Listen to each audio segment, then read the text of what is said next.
आप सभी को चैत्र नवरात्रि की ढेर सारी शुभकामनाएं। आज के वीडियो में आप सबके साथ शेयर करूंगी माता का तीसरा स्वरूप यानी चंद्र घंटा माता की पूजा विधि। इसके साथ ही साथ मंत्र, भोग, कथा, आरती, संपूर्ण वीडियो जो है संपूर्ण जानकारी जो है वो इस वीडियो में आप सबके साथ शेयर करूंगी। तो चलिए वीडियो को कर लेते हैं शुरू और जान लेते हैं मां चंद्र घंटा के बारे में समस्त महत्वपूर्ण जानकारी। चैत्र नवरात्रि की शुरुआत हो गई है और वहीं पर नवरात्रि के तीसरे दिन मां चंद्र घंटा की पूजा करने का विधान है। चंद्र घंटा का अर्थ है जिसके सिर पर अर्ध चंद्र घंटे के रूप में शोभित हो।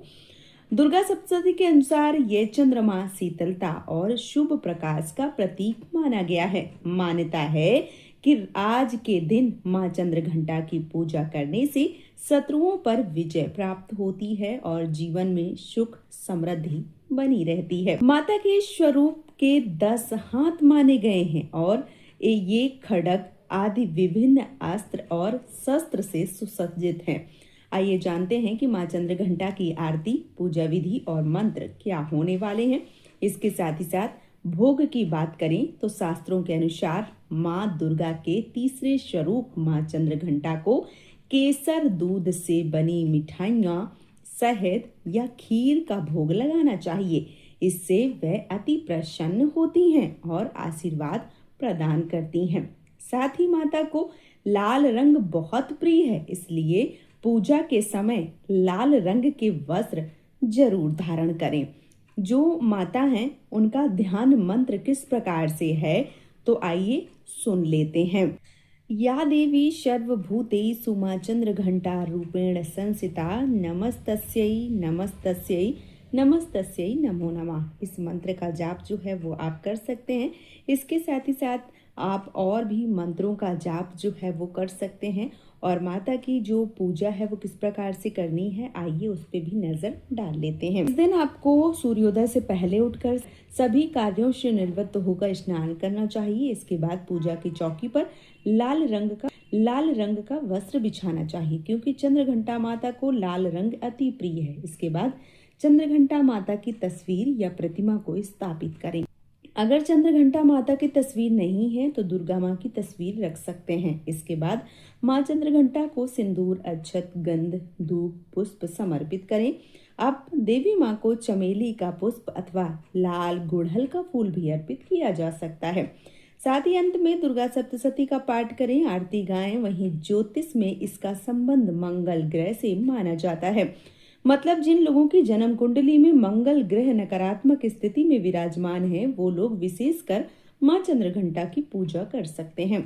मां चंद्र घंटा की आरती इस दिन जरूर करनी चाहिए और आरती जो है वो किस प्रकार से है आइए सुन लेते हैं। मस्तक पर है अर्ध चंद्र, मंद मंद मुस्कान, 10 हाथों में अस्त्र शस्त्र, रखे खड्ग संग बांध, घंटे के शब्द से हारती दुष्ट के प्राण, सिंह वाहिनी दुर्गा का चमके स्वर्ण शरीर, करती विपदा शांति, हरे भक्त की पीर, मधुर वाणी को बोलकर सबको देती ज्ञान, जितने देवी देवता सभी करें सम्मान, अपने शांत स्वभाव से सबका करती ध्यान, भव सागर में फंसा हूं मैं, करो मेरा कल्याण, नवरात्रि की माँ कृपा कर दो माँ, जय चंद्र घंटा माँ, जय चंद्र घंटा माँ।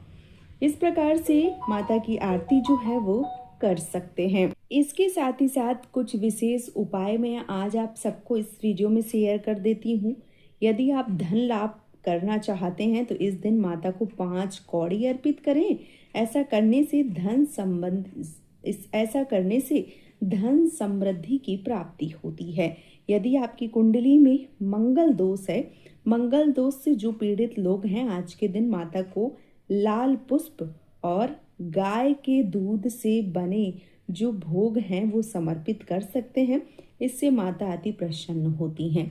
माता का जो बीज मंत्र है वो है ऐं श्रीं शक्ति है नमः। इस मंत्र का जाप जो है वो कर सकते हैं और इसके साथ ही साथ इस दिन दूध से बनी मिठाइयाँ, खीर, ताजे फल जो है वो भी माता को अर्पित कर सकते हैं। लाल फूल यदि नहीं मिलते हैं तो पीले फूल जो है वो भी माता को चढ़ा सकते हैं। माता को इस दिन सिंदूर, अक्षत, चावल, गंध, धूप है वो जरूर अर्पित करें और फूलों की माला पहना सकते हैं तो अति सुंदर है। इसके साथ ही साथ इस दिन आप दुर्गा सप्तशती और दुर्गा चालीसा का पाठ भी कर सकते हैं, या आप चाहें तो माता के किसी भी मंत्र का, किसी भी चालीसा का पाठ कर सकते हैं। ये आपके जीवन में बहुत ही शुभता का परिणाम लेकर आ सकता है।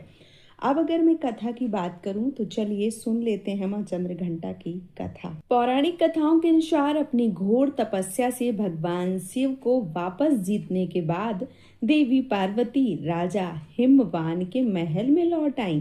राजा हिमवन और देवी मेनावती अपनी पुत्री को विजयी होते देख बहुत प्रसन्न हुए। शिव और मां पार्वती के विवाह का दिन आ गया।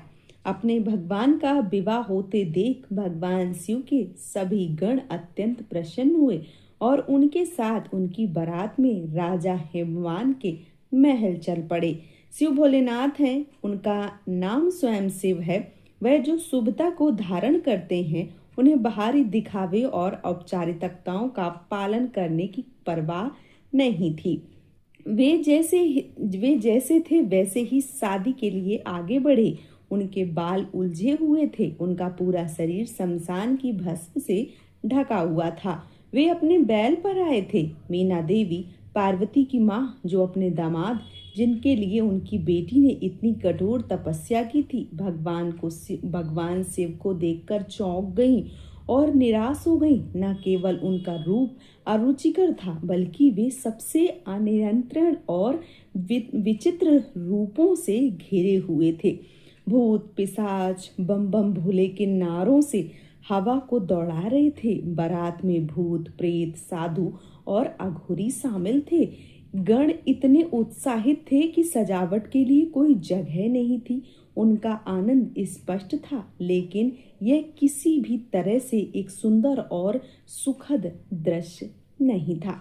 मीना देवी इस बात को सोचकर बेहोश हो गई थी कि उनके राजसी और कोमल बेटी अब अपने पति जैसे भयानक स्वभाव वाले व्यक्ति के साथ और ऐसे प्राणियों के बीच में रहेगी।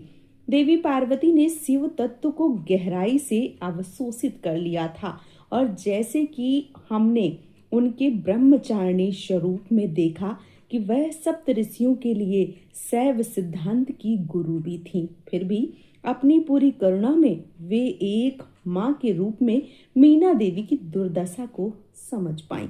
भोलेनाथ अपने भयंकर रूप से सुखद रूप में परिवर्तन हो, इसे समझने के लिए देवी पार्वती ने एक क्षण के लिए एक भयंकर रूप धारण किया, जिसमें 10 हाथों में विभिन्न हथियार और मुकुट में घंटी का आकार में चंद्रमा था। देवी के इस स्वरूप को चंद्रघंटा के रूप में पूजा जाता है। माँ के इस रूप ने भगवान शिव के उग्र रूप को शांत किया और उनके उपद्रवी गणों को वश में कर लिया। चंद्रघंटा के क्रूर और देवी मान रूप को मानते हुए माँ ने शिव से सौम्य रूप धारण करने के लिए प्रबल किया, जिसके लिए वह तुरंत सहमत हुए। उनके अनुरोध पर शिव जी अपने भयानक रूप को त्याग कर आकर्षक दूल्हे के रूप में सुशोभित हो गए। भगवान शिव के इस रूप को चंद्रशेखर या सुंदरेश्वर रूप में जाना जाता है। देवी पार्वती जी, शिव जी, जिनकी जटाओं में सदैव अर्धचंद्र होता है, वे अपने प्रेम को दर्शाने के लिए अपने माथे पर अर्धचंद्र धारण करते हैं। एक अन्य कथा के अनुसार, पौराणिक कथाओं के अनुसार, जब महिषासुर नामक असुर का अत्याचार बढ़ गया था, तब माँ ने दुष्टों के शिवों के संहार के लिए एक अन्य रूप धारण किया था, जिसके 10 हाथ थे, जिसमें वे खड्ग, त्रिशूल, गदा जैसे अस्त्रों से सुसज्जित होकर सिंह पर सवार होकर महिषासुर से युद्ध करने के लिए युद्ध भूमि में उतरी थी। और ये जो रूप था, ये था माँ चंद्रघंटा का। माँ के भयानक रूप और युद्ध की तत्परता को देखकर असुर सेना कांप उठी। माँ चंद्रघंटा ने अपनी शक्ति से महिषासुर और उसकी सेना का वध किया और देवताओं को भय से मुक्त किया था। माँ चंद्रघंटा की 10 भुजाएं हैं। माँ चंद्रघंटा शांति और समृद्धि की देवी मानी जाती हैं। मानसिक शांति मिलती है माता की पूजा करने से, और जीवन में भय से मुक्ति और सुख समृद्धि जो है वो उनकी प्राप्ति होती है। इसलिए माँ चंद्रघंटा की पूजन अर्चन आपको ज़रूर करनी चाहिए। तो उम्मीद करती हूँ कि आज की वीडियो आप सबको पसंद आई होगी, जानकारी आप सबको पसंद आई होगी। वीडियो पसंद आया है तो चैनल को सब्सक्राइब, वीडियो को लाइक ज़रूर कीजिए। आज का ये वीडियो मैं यहीं पे समाप्त करूँगी। बहुत जल्दी मिलूंगी एक और नए वीडियो के साथ में। तब तक के लिए जय माता दी दोस्तों, राधे राधे।